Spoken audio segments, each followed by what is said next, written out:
విదేశాల్లో చదవాలనుకుంటున్నారా? అయితే విదేశ్ కన్సల్ట్ ని సంప్రదించండి. అధ్యక్ష, ఉభయ సభలను ఉద్దేశించి గౌరవనీయులైన గవర్నర్ గారు ప్రసంగం సందర్భంగా వారికి మనస్ఫూర్తిగా ధన్యవాదాలు తెలియజేస్తున్నా.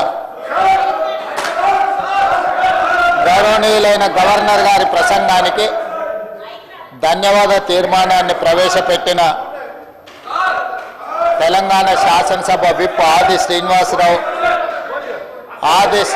గారు ప్రతిపాదించగా వేముల వీరేశం గారు మద్దతుగా ప్రసంగించారు. బీఆర్ఎస్ పార్టీ నుంచి శాసనసభ్యులు జగదీశ్వర్ రెడ్డి గారు, భారతీయ జనతా పార్టీ సభాపక్ష నాయకుడు ఏలేటి మహేశ్వర్ రెడ్డి గారు, ఎంఐఎం పార్టీ సభాపక్ష నాయకులు అక్బరుద్దీన్ ఓవైసీ గారు, సిపిఐ పార్టీ నుంచి పెద్దలు కూనంనేని సాంశివరావు గారు, కాంగ్రెస్ పార్టీ పక్షాన మదన్ మోహన్ రావు గారు, రామచంద్ర నాయక్ గారు, టిఆర్ఎస్ నుంచి పల్లా రాజేశ్వర రెడ్డి గారు గవర్నర్ గారి ధన్యవాదాలు తెలిపే చర్చలో పాల్గొని వారి అభిప్రాయాలు తెలియజేయడం జరిగింది. అధ్యక్ష, ఈ చర్చలో పాల్గొన్న వారందరికీ హృదయపూర్వకంగా నా అభినందన తెలియజేస్తున్నా. అధ్యక్ష, భారత రాజ్యాంగం మనకు అందించిన స్ఫూర్తి, ఆదర్శాలు, ప్రజాస్వామ్య సాంప్రదాయాలకు కట్టుబడి కాంగ్రెస్ పార్టీ ఈ శాసనసభ సమావేశాలను నిర్వహిస్తున్నది. అధ్యక్ష, ఒకసారి తెలంగాణ రాష్ట్రం ఏర్పడ్డ తర్వాత గత ప్రభుత్వాల యొక్క వ్యవహార శైలిని ప్రజాస్వామ్యం పట్ల డాక్టర్ బాబాసాహెబ్ అంబేద్కర్ గారు అందించిన మన భారత రాజ్యాంగాన్ని మనందరం ఇదే బైబుల్గా, ఖురాన్గా, భగవద్గీతగా ఒక గొప్ప ప్రపంచ దేశాలతో పోటీపడి ముందుకు నడిపించే ప్రజాస్వామ్య దేశంగా పరిణమిల్లడానికి భారత రాజ్యాంగం ఉపయోగపడ్డది. ఈ భారత రాజ్యాంగ స్ఫూర్తితోనే మన వ్యవస్థలన్నీ కూడా ఏర్పడ్డాయి. అలాంటి వ్యవస్థల్ని గౌరవించాల్సిన బాధ్యత ప్రజల చేత ఎన్నుకోబడ్డ ప్రజాప్రతినిధులది, ప్రభుత్వాలది. కానీ గత ప్రభుత్వం, ఈ సందర్భంగా నేను గుర్తు చేయదలుచుకున్న అధ్యక్ష తమరి ద్వారా తెలంగాణ ప్రజలకు 2022 బడ్జెట్ సమావేశాల సందర్భంగా గవర్నర్ గారి ప్రసంగం లేకుండానే బడ్జెట్ సమావేశాలను ప్రారంభించడం జరిగింది. అదేవిధంగా 2023 బడ్జెట్ సమావేశాల సందర్భంగా గవర్నర్ గారి ప్రసంగం లేకుండానే సమావేశాలను నిర్వహించాలని ఆలోచన చేస్తే ఆ రోజు కోర్టు కొంత కఠినంగా సూచన చేయడంతో విధిలేని పరిస్థితిలో గవర్నర్ గారి ప్రసంగాన్ని ఈ ఉభయ సభలను ఉద్దేశించి ప్రసంగించడానికి గత ప్రభుత్వం అనుమతి ఇచ్చింది. ఇది దురదృష్టకరం అధ్యక్ష. ప్రజాస్వామ్యము, ఈ ప్రభుత్వాలు ఏ ఒక్క వ్యక్తుల యొక్క సొంత ఆస్తి కాదు అధ్యక్ష.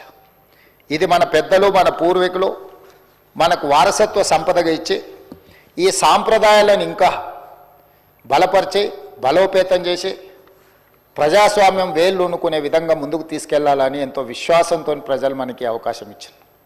కానీ ఒక మహిళ, ముఖ్యంగా బలహీన వర్గాలకు సంబంధించిన మహిళ ఈ రాష్ట్ర గవర్నర్గా ఉంటే ఆ మహిళను ఎన్నోసార్లు గవర్నర్ హోదాను వ్యక్తిగా మహిళను అగౌరవపరిచి కించపరిచే విధంగా మాటలు, సూటిపోటి మాటలతో ఆనాటి గవర్నర్ గారిని గత ప్రభుత్వం అవహేళన చేసింది.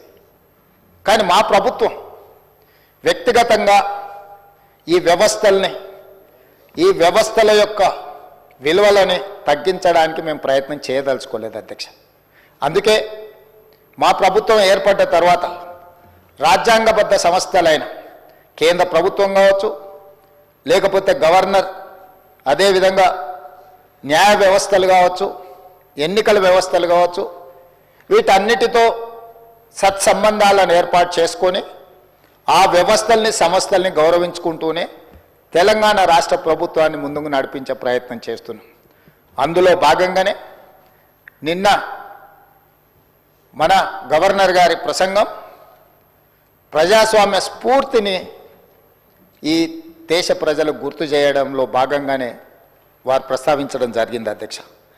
అదేవిధంగా అధ్యక్ష, నేను మిత్రులు శాసనసభ్యులని మేము 6 సార్లు ఎన్నికైనాం, 7 సార్లు ఎన్నికైనామని, 10 ఏళ్ళు మంత్రులుగా చేసినామని, 10 ఏళ్ళు తెలంగాణ ఉద్యమం చేసినామని గొప్పలు చెప్పుకునే వాళ్ళు అక్కడ మీడియా సెంటర్లో మాట్లాడుతూ ఇది కాంగ్రెస్ పార్టీ ఎన్నికల మేనిఫెస్టో లాగానే ఉంది, గాంధీ భవన్లో తయారు చేసిన ప్రసంగం లాగానే ఉంది, ఇది కాంగ్రెస్ పార్టీ ఆలోచన విధానానికి ఉంది, మేము తప్పు పడుతున్నామని వాళ్ళు మాట్లాడినారు అధ్యక్ష.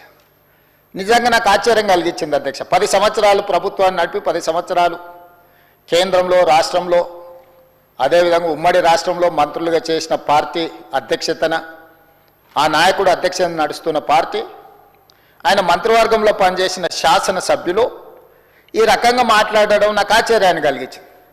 ఎందుకంటే అజ్ఞానమే గొప్ప విజ్ఞానం అనుకుంటున్నట్టున్నారు, తెలివి తక్కువతనమే తమ గొప్పతనంగా అనుకుంటున్నట్టున్నారు. అధ్యక్ష, ఏ రాజకీయ పార్టీ అయినా ప్రజల దగ్గరికి ఎన్నికల ముందు మమ్మల్ని సమర్థించమని అడగడానికి వెళ్ళినప్పుడు ఆయా రాజకీయ పార్టీలు రేపు ప్రభుత్వాన్ని ఏర్పాటు చేస్తే ఎలాంటి కార్యాచరణతో ముందుకు వస్తాయో, ప్రభుత్వాన్ని ఏర్పాటు చేసిన తర్వాత ఆ ప్రభుత్వంలో ఆ పార్టీ తీసుకోబోయే నిర్ణయాలనే ఎలక్షన్ మేనిఫెస్టో అంటాం అధ్యక్ష. ఆ ఎన్నికల మేనిఫెస్టోను ప్రజలకు వివరించి ప్రజల యొక్క మన్ననలు పొంది ప్రజా తీర్పును తమకు అనుకూలంగా చట్టసభల్లో ప్రజాప్రతినిధులను ఎన్నుకునే విధంగా ప్రభావితం చేసి వాళ్ళ చేత ఎన్నికైన ప్రభుత్వం మెజారిటీ సభ్యులతో ప్రభుత్వాన్ని ఏర్పాటు చేసి మంత్రివర్గాన్ని ఏర్పాటు చేసుకొని ఆ మంత్రివర్గము ఎన్నికల మేనిఫెస్టోలో ఇచ్చిన హామీల ప్రాతిపదికన ప్రభుత్వపరమైన పాలనా నిర్ణయాలు తీసుకొని ఆ పాలనా నిర్ణయాలనే మంత్రివర్గ ఆమోదం చేయించి మంత్రివర్గం ఆమోదం పొందిన అంశాలనే గవర్నర్ గారు ఉభయ సభలను ఉద్దేశించి ప్రసంగిస్తారు అధ్యక్ష. ఇది ఇక్కడనే కాదు, కేంద్ర ప్రభుత్వంలో కూడా లోక్సభ రాజ్యసభలను ఉద్దేశించి రాష్ట్రపతి గారు చేసే ప్రసంగం కూడా కేంద్ర మంత్రివర్గ ఆమోదం, ప్రధానమంత్రి గారి అధ్యక్షతన జరిగిన మంత్రివర్గంలో ఆ ప్రభుత్వం యొక్క విధానాలను ఆమోదించిన తర్వాతనే ఆ అంశాలను రాష్ట్రపతి గారు ఉభయ సభలను ఉద్దేశించి ప్రసంగిస్తారు అధ్యక్ష.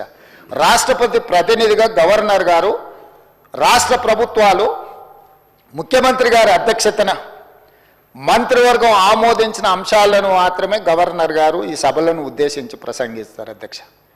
ఇప్పుడు నేను వాళ్ళకు గుర్తు చేయాలనుకున్నది ఏంటంటే, మా ఎన్నికల సందర్భంగా మా మేనిఫెస్టో ఎలక్షన్ మేనిఫెస్టో కమిటీ చైర్మన్గా సహచార మంత్రివర్గ సభ్యులు శ్రీధర్ బాబు గారి నేతృత్వంలో తెలంగాణ ప్రజలకు మేము ఇచ్చిన మాట ప్రకారం ఆ ఎలక్షన్ మేనిఫెస్టోనే ప్రాతిపదికగా దాన్నే ఒక బైబిల్గా, ఖురాన్గా, భగవద్గీతగా భావించి చిత్తశుద్ధితోని అందులో ఉన్న అంశాలనే మా ప్రభుత్వం ఈ 15 నెలలుగా అమలు చేసుకుంటూ అమలు చేసిన అంశాలనే మంత్రివర్గంలో ఆమోదించి మంత్రివర్గంలో ఆమోదించిన అంశాలనే గవర్నర్ గారి ప్రసంగం ద్వారా ఉభయ సభలను ఉద్దేశించి 4 కోట్ల తెలంగాణ ప్రజలకు వివరించడం జరిగింది.